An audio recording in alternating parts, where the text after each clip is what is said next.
Picture this. You just walked through the front door after a 9-hour day. You haven't sat down since 7 a.m. You skipped lunch. Your back hurts. You're still mentally drafting an email response to something that happened at 4 p.m. And the only thing keeping you upright right now is the thought of seeing your kid. You push the door open and your baby, the one you grew, the one you lost sleep over, the one you have approximately 400 photos of on your phone from this month alone, looks up from the playmat, sees you, and gives you the kind of expression you'd get from a co-worker you've met twice. A quick glance, a polite little smile, maybe a tiny wave of the hand, if you're lucky. Then back to the toy. Your partner walks in 10 minutes later, still in their coat, keys in hand, and the baby absolutely loses it. Both arms shoot straight up. The whole body pitches forward. The sound that comes out is somewhere between a fire alarm and a victory cry, and the baby doesn't stop until they're picked up and held. And even then, they're doing that thing where they keep craning their neck to make sure the person is still there. You stand there watching this, and something happens inside you that you probably won't describe accurately to anyone. It's not exactly jealousy. It's not hurt. Not really. It's something quieter and more specific than that. A small, strange ache that sits right between "this is kind of funny" and "why does this feel like something I shouldn't bring up?" Most people around you will tell you it's just a phase. Your pediatrician will say it's completely normal. Your mother-in-law will have a theory that involves something you're doing wrong at bedtime. And technically, the first two people are right. It is a phase, and it is normal. But those two facts tell you almost nothing about what's actually happening inside that small, drooling, utterly unaware person who just emotionally wrecked you without trying. Because what that baby is doing, right now, in that moment, with those outstretched arms and that desperate squeal, is running the most sophisticated social evaluation system that evolution has ever produced. And the terrifying part is they have absolutely no idea they're doing it.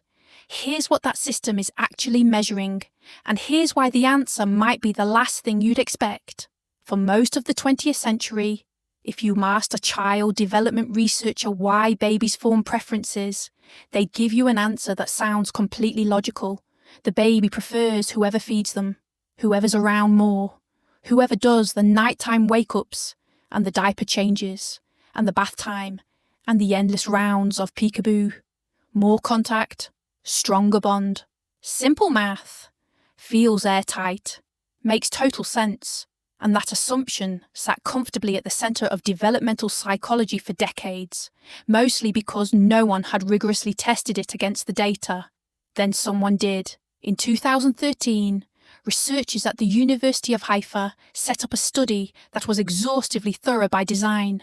They followed 112 families from the first weeks of a baby's life through the first 18 months. They tracked everything. Caregiving hours per week, who handled nighttime wake-ups, who did feeding, who did bath time, who was present during the day. They built detailed logs, and then, at 6 months, 9 months, and 12 months, they brought families into a lab and ran a standardized assessment called the Strange Situation Procedure, which is the gold standard for measuring infant attachment. The results came back. The researchers looked at them. And then they spent a while looking at them again, because the data was not saying what anyone had predicted. Primary caregiving hours did not predict attachment preference. Not reliably, not even close.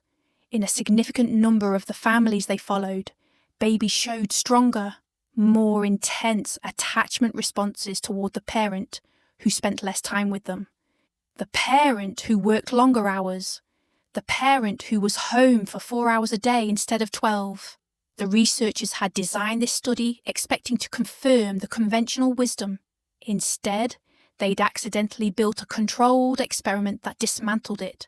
So if it isn't about time spent, if the math really is that wrong, then what is the baby actually measuring? The answer to that question came from a completely different direction. And once you understand it, you will never look at a distracted scroll through your phone during playtime the same way again. In 2019, a research team at the Max Planck Institute for Human Cognitive and Brain Sciences published findings around a concept they called interactional contingency. The name is technical, but the idea underneath it is almost startlingly simple. Contingency means responsiveness. Specifically, it means when this baby does something, does the person in front of them notice and respond to it? Not generically, not with a scripted reaction, but accurately, in the moment, in a way that is calibrated to what the baby was actually communicating. Think about what that looks like in real life. A baby makes a sound that isn't quite crying, a low, restless hum, the beginning of discomfort before it becomes a complaint. One parent looks up from whatever they're doing, reads the shift in the baby's body language, and adjusts. Maybe they pick them up. Maybe they just make eye contact and talk to them for a moment. Maybe they change position. The response is imperfect, but it's real. It's aimed at something the baby was actually signalling. The other parent, also present, is technically in the same room, but they're on their laptop, or they're running through tomorrow's schedule in their head, or they're having a conversation with someone else. The baby makes the same sound. Nothing shifts, or the response comes late, or it's generic, a pat on the head without actually reading what's needed. Both parents are there. The clock says they're both present, but the baby's brain is recording something completely different about each of them. This is what the Max Planck researchers found when they started running detailed measurements on caregiver-infant interactions. The baby's nervous system is not a timekeeper. It is not logging hours. It is doing something far more precise. It is asking, over and over, thousands of times across the first months of life, does this person see me? Not in the physical sense, in the transactional sense. When I signal something, does it land? Does it register? Does something change? And every single one of those small moments, every accurate read, every attuned response, every time a caregiver catches what's happening before it becomes a full cry, gets logged. Not consciously, not in any way the baby could articulate if you asked, but neurologically, in the architecture of the brain itself. What accumulates over time is what researchers call felt security, which sounds warm and abstract, but is actually something very specific, a neurologically encoded pattern that says, this person tracks me, this person is reliable, this person is safe, and that pattern, not time, not presence, not feeding schedules, that pattern is what the baby is reaching toward when they throw their arms out across a room. But here's the part that nobody prepared you for. The preference isn't fixed, it shifts. And the way it shifts is going to tell you something very strange about how a baby's brain actually categorizes the world. There's a moment in most babies' development, typically somewhere between 6 and 9 months, where the preference stops being soft and fluid and becomes something much more intense and specific. This is what most parents know as stranger anxiety, that window where a baby who used to smile at every face at the grocery store suddenly screams when grandma tries to hold them, even though grandma has been in the picture since day one. Researchers at the University of Minnesota's Institute of Child Development have spent years tracking what's actually happening in the brain during this period, and the answer is that something genuinely massive is underway. A wholesale reorganization of how the infant brain categorizes social information. Before this window, the baby's brain is operating with a relatively loose sorting system. People are roughly divided into familiar and unfamiliar, but the categories are fuzzy. The boundaries are soft. Starting around 6 months, the brain begins drawing much sharper lines. The category of safe and known gets clearly defined and bounded. Everything outside that category gets reassigned to a new bin called unknown, potential threat. And when the brain senses threat, real or perceived, rational or not, it does exactly what any good threat response system does. It retreats to the most reliable signal of safety it has on record, which is whoever has the highest score on that contingency log they've been running since birth. This is why the preference gets more intense when the baby is tired, or sick, or in an unfamiliar place, or when there are too many people around.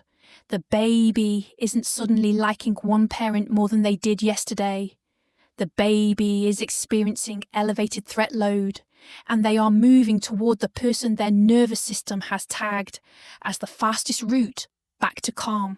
Watch what happens when none of those conditions are present. When the baby is well rested, in a familiar environment, not overstimulated, and nothing unusual is happening.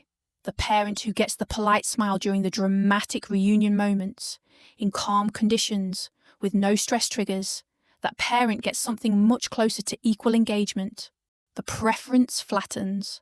The intensity drops. The baby plays with both parents, looks at both, responds to both. The preference isn't a verdict on who the baby loves more.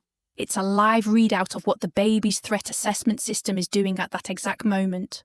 The preferred parent is not the favourite person. They are the fastest and most reliable exit from the experience of feeling unsafe. And the parent on the other side of that, the one getting the polite glance, is playing a completely different and equally critical role. But almost no one talks about this role, because for decades, researchers weren't even looking for it. Stop for a second, because this next part is the thing that changes everything. And it's the finding that most parents never hear about. For most of the research history on attachment, secondary attachment, meaning the bond a baby forms with whoever isn't the primary figure, was treated as a lesser version of the main event.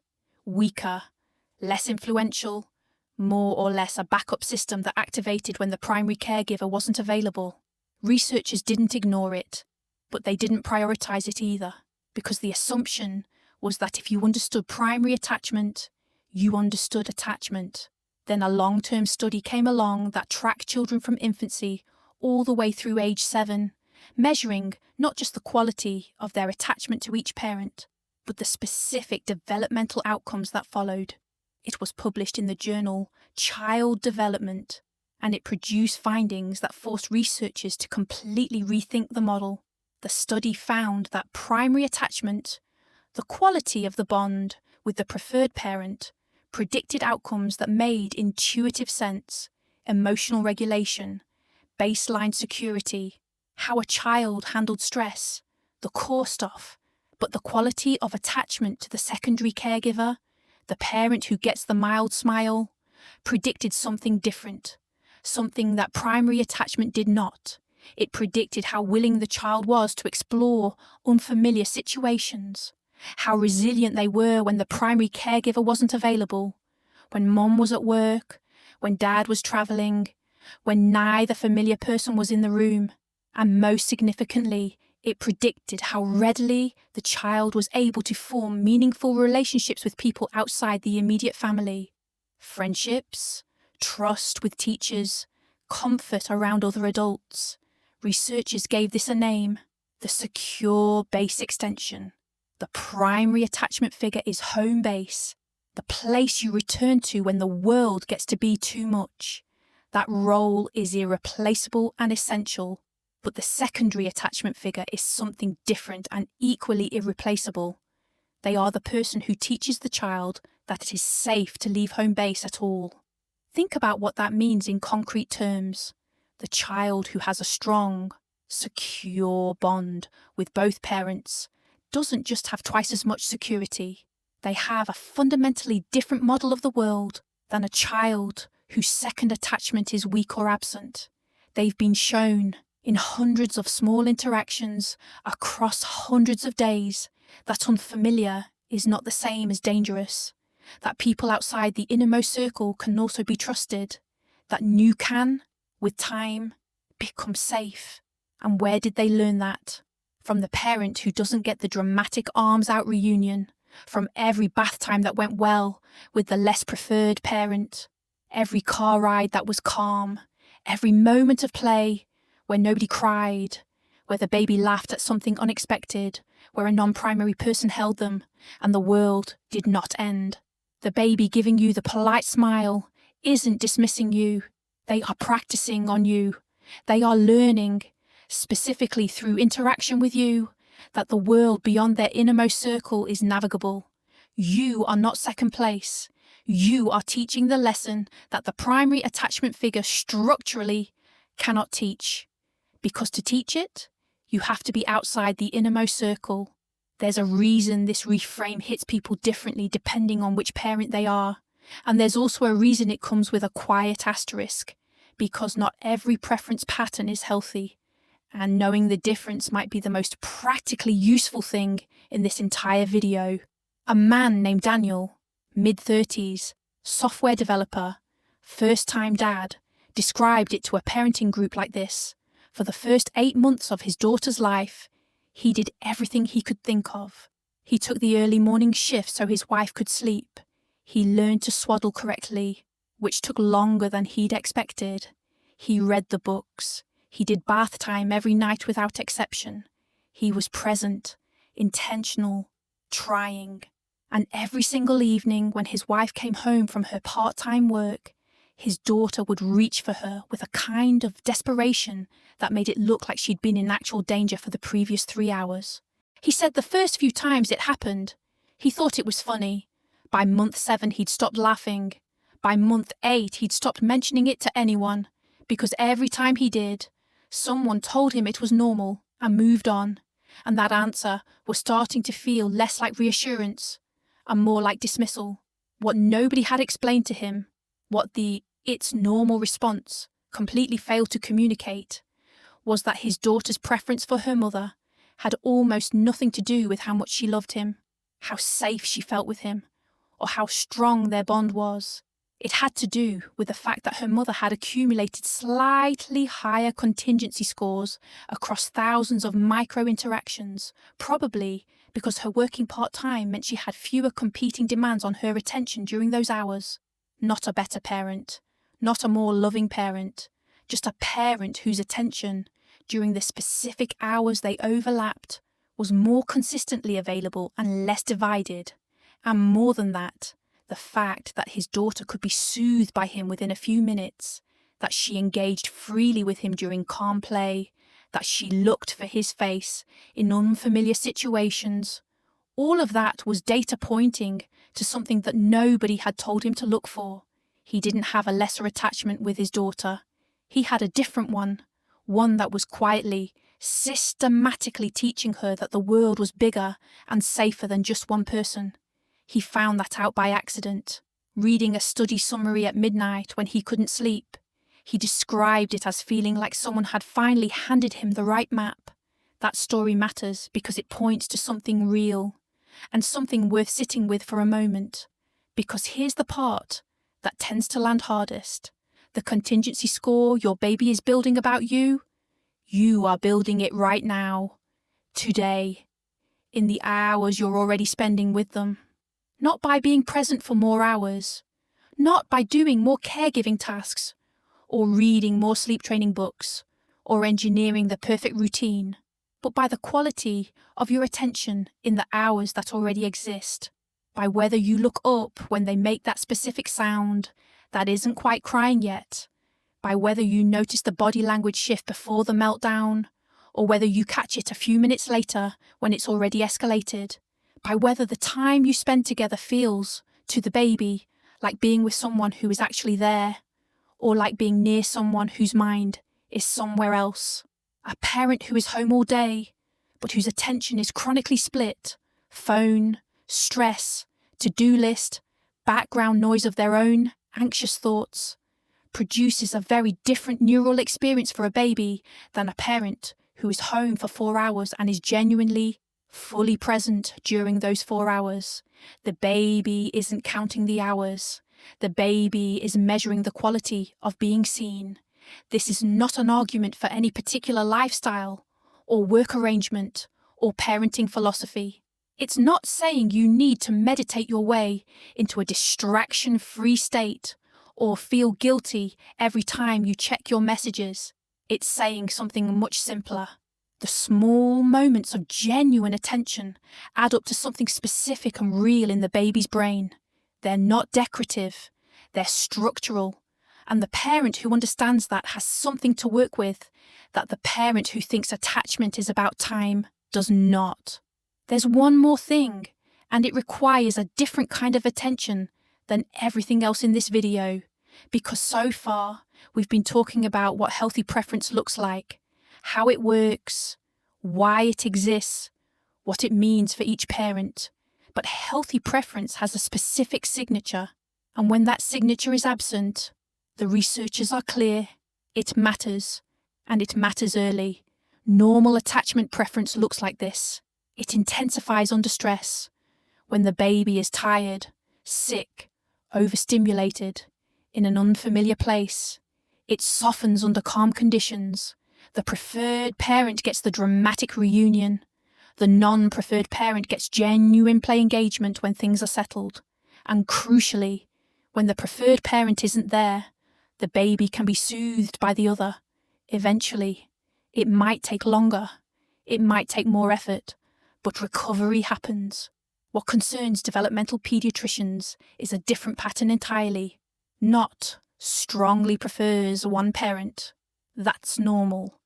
But a baby who cannot be reliably soothed by either parent. A baby who shows essentially the same flat or indifferent response to both caregivers and to strangers. No particular interest in the face that should be most familiar in the world. No differential response that says, I know you and you're different from everyone else. A baby who, during play, doesn't look back to check where the parent is, doesn't seem to use the caregiver as a reference point for whether a new situation is safe or not. Researchers at the National Institute of Child Health and Human Development are careful to note that these patterns don't indicate bad parenting. They're not about what the parents are doing or not doing. They're about how the baby's nervous system is processing social information, which can be disrupted by a range of things that have nothing to do with the quality of care being offered. Prematurity, certain neurological differences, early medical complications, things that are nobody's fault, and everything to do with how the baby system came online. But the window matters. Catching these patterns before 12 months changes what can be done about them in ways that waiting until the child is 2 or 3 simply cannot replicate.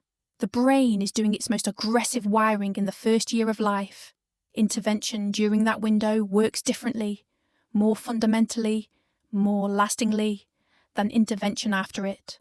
If something feels off to you, trust that feeling, not because you should panic, but because you are the person watching this child more closely than any researcher, any pediatrician, any well-meaning relative. You are running your own continuous evaluation of this child, and parents who notice that something feels different, not just difficult, but different, are right to look into it far more often than they're wrong. Your instincts here are data. Take them seriously. So let's bring it all the way back to that doorway. You walking in after a long day, the glance, the polite smile, the sound of the other parent arriving 10 minutes later, and the baby losing their mind in the best possible way. Here's what you're actually watching. In that moment, you're watching a brain that has been running a continuous assessment since before it could hold its own head up.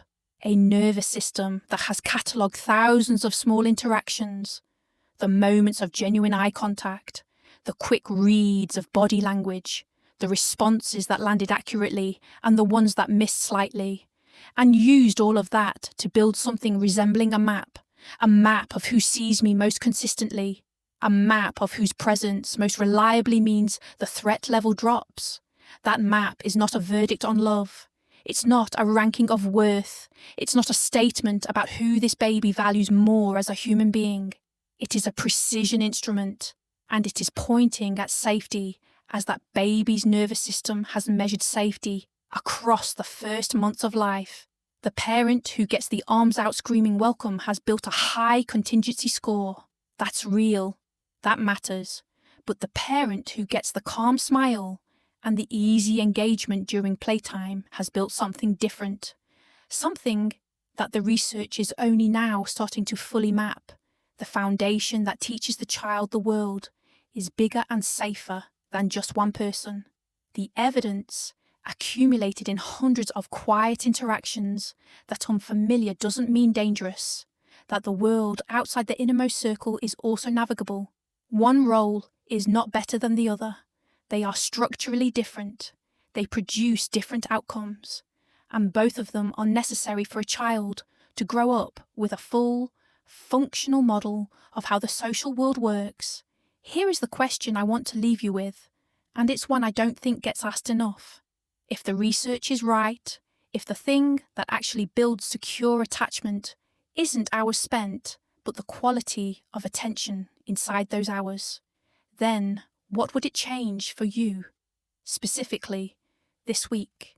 Not in terms of grand restructuring or life overhaul, but in the small, specific moments that already exist in your day. The moment you're with the baby and your phone is in your hand. The moment you're in the same room, but your mind is already somewhere else. The moment you could have caught the early signal, but didn't because you were somewhere else inside your own head. What would it look like to build a higher contingency score, not by doing more, but by being more actually present in the time you already have? That's not a rhetorical question. That's the actual question. And the answer is going to be different for every parent who watches this, because every family's version of distraction, every family's version of presence, looks different. If you've been the non-preferred parent and something in this reframed it for you, leave a comment. Not because it helps the algorithm, though it does, but because more people than you think are sitting with that same quiet ache and nobody's talking about it out loud.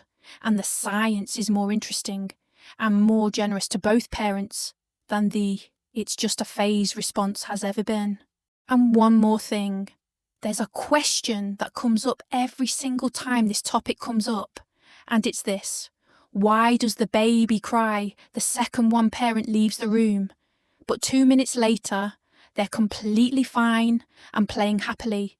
The neuroscience behind that is genuinely strange, and it has almost nothing to do with what most parents assume is happening. That's the next video, and if you think you already know the answer, there's a good chance the research is going to surprise you.